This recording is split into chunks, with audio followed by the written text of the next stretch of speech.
Healthy life style అంటే ఇష్టమైనవి మానేయడం కాదు. వాటిని తెలివిగా ఎంజాయ్ చేయడం. ఈరోజు నాకు చాట్ తినాలని అనిపించింది. వెంటనే 2 స్టీల్ డబ్బా బాక్సులు తీసుకొని చాట్ షాప్‌కి బయలుదేరాను. వేడి వేడి చాట్‌ని ప్లాస్టిక్ కప్స్‌లో లేదా అల్యూమినియం కప్స్‌లో తినడం వల్ల అందులో ఉండే మైక్రో ప్లాస్టిక్స్ మన ఫుడ్‌లోకి రిలీజ్ అవుతాయి.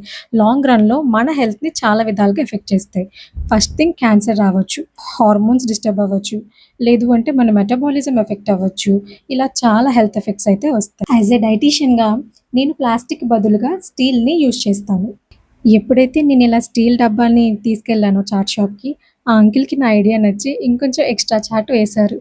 ఆరోగ్యాన్ని కాపాడుకోవడం అంటే కేవలం ఏమి తింటున్నాం అన్నది మాత్రమే కాదు. ఎందులో తింటున్నాం, ఎలా తీసుకెళ్తున్నాం అనేది కూడా ముఖ్యం. నేను 2 స్టీల్ బాక్సెస్‌తో పాటుగా నా ఓన్ జూట్ బ్యాగ్‌ని కూడా క్యారీ చేశాను. ఎందుకంటే ఈ use and throw plastic bags కారణంగా ఎన్వైర్న్‌మెంట్ అలానే at the end of the day మన హెల్త్ ఎఫెక్ట్ అవుతుంది.